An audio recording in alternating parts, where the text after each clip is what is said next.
Concept and his tree diagram was a tree of life, that all living things today go back to one common ancestor.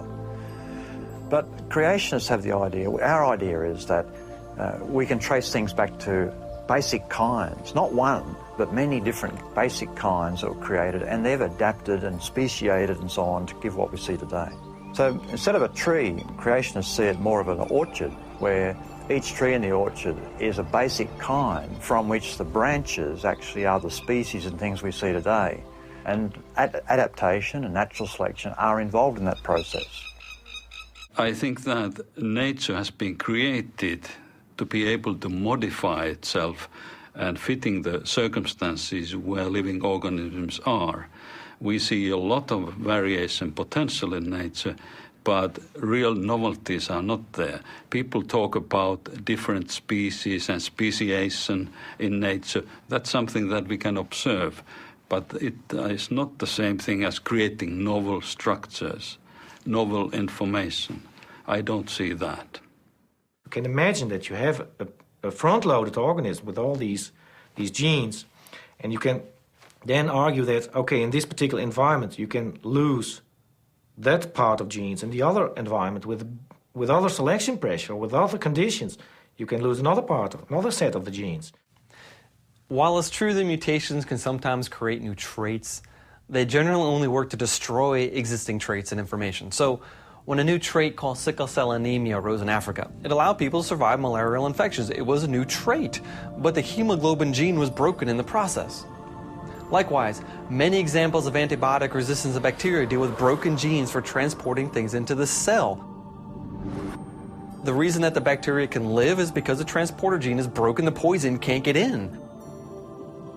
It's easier to break something than to create something new. Natural selection plus mutation actually works in the wrong direction for evolution. So the question is, how does evolution work?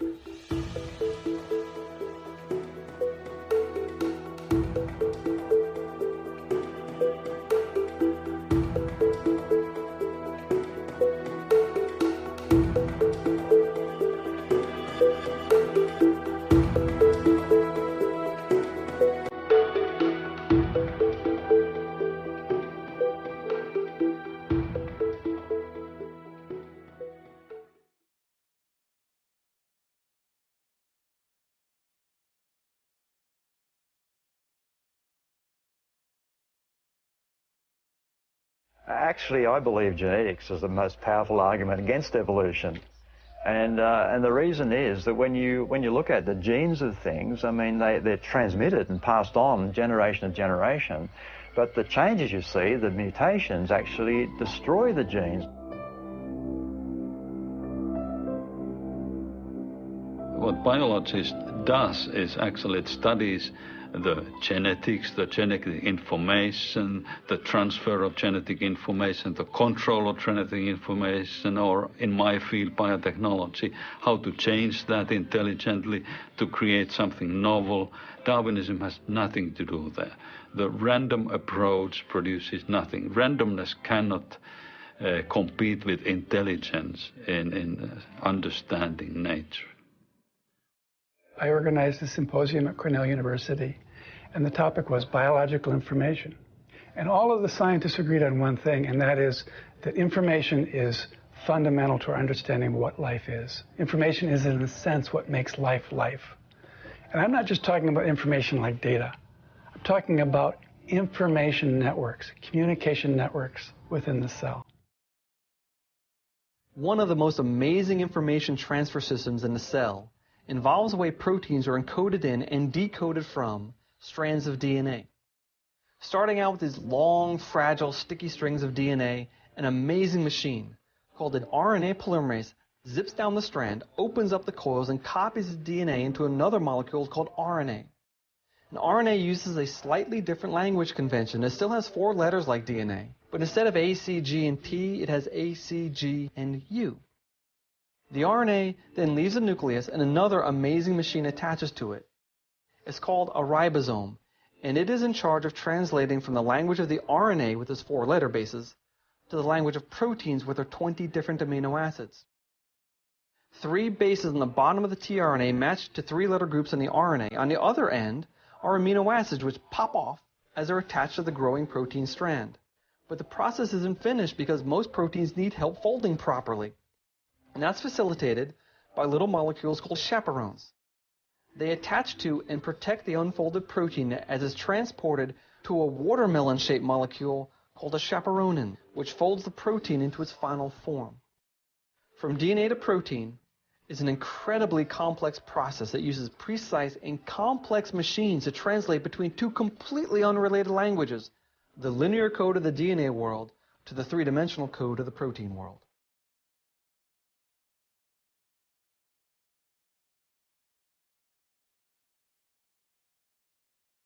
If we look into these complexities and into these codes in the genome and in the working together, the operating system in the cells, then it is very hard to exclude that there hasn't been intelligence behind it. And I think that is what the creationists recognize in these systems. How did this incredible communication network that's even present in the simplest cell, how did it arise?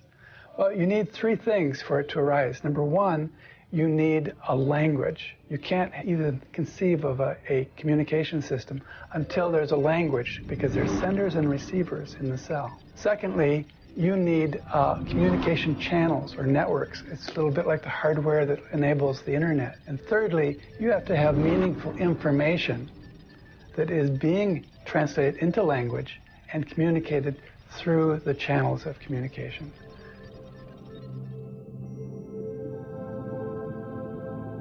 Information is at the heart of cellular function.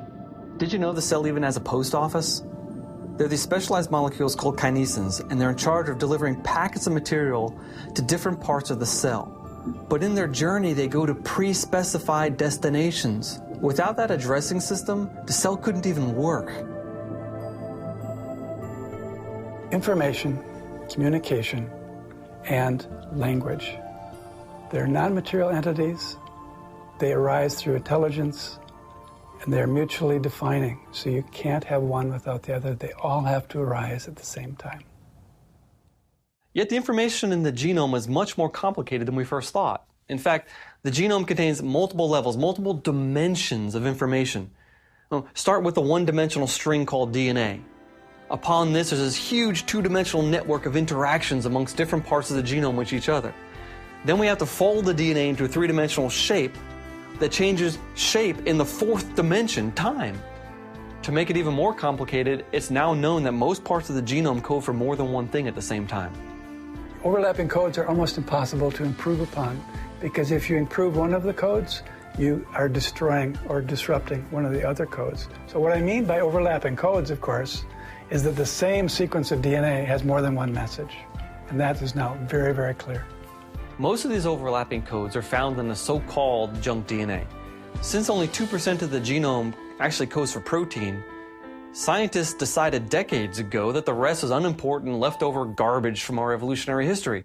But that view is now seen to be quite naive, as the genomics revolution has shown that non-protein coding portions of the genome are actually quite active, not for creating proteins, but for creating something similar to DNA called RNA, which is one of the cellular workhorses and which often affects the production of protein down the line. The junk DNA also contains lots of other codes for controlling many different functions in the cell. So basically, a lot of scientists now understand that the junk DNA paradigm was profoundly wrong and will be recorded in history as one of the greatest blunders of science. And it was driven by an ideological commitment to the Darwinian concept. Similar to the junk DNA myth is the myth that the human and chimpanzee genomes are 98% identical. That figures continue to decrease as we learn more about genetics, and the figure is now much less than the earlier estimates. But the number really doesn't matter, because humans and chimpanzees, they look similar, we behave somewhat similarly, we live in the same environments, we eat the same foods. Both the creationists and the evolutionists expect them to be similar genetically. Creationists simply believe it's due to common design, not common ancestry. Yet, when you consider humans only, It is staggering how similar we all are one to another. And if you exclude recent mutations like sickle cell anemia or hereditary blindness, all those bad things, it would be possible to put all the world's human diversity into a single original human couple. But there's a problem, and it doesn't matter if you're looking at the human genome or the chimpanzee genome or any other genome. And the problem is that the information is degrading and mutations are building up in populations over time. So I've been studying genetic entropy for the last 13 years, and it's a really profound problem, and it's something widely acknowledged by geneticists, and it is the problem that bad mutations accumulate in the human genome. And this is best illustrated by just considering it on a personal level. In your body or in my body, we have about 3 new mutations every time a cell divides. So this is sobering because it's the reason we die. And so the reason that we get old and all of our systems start to break down is because of this mutational process and the accumulation of bad mutations in our genome. It's why there's an upper lifespan.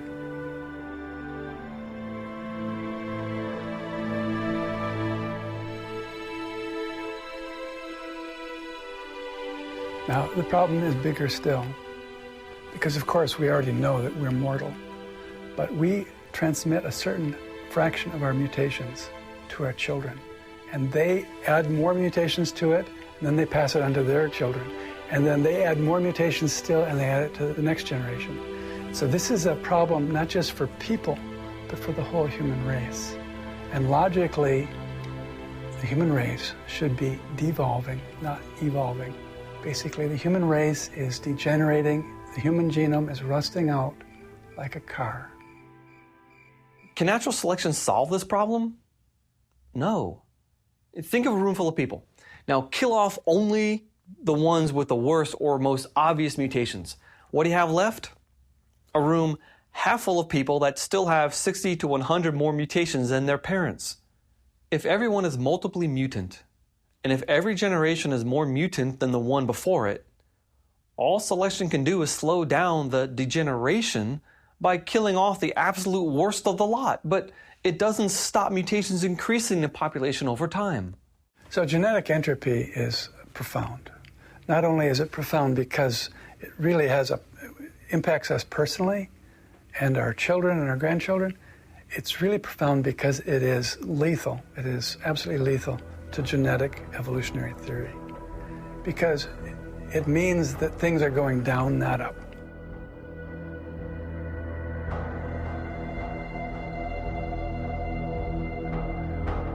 All modern scientific evidence points to the decay and destruction of an original good design. If you like, good information getting worse. But where did this good information come from in the first place? How did life begin? Even under an evolutionary scenario, the first cell would have to have been horrendously complex.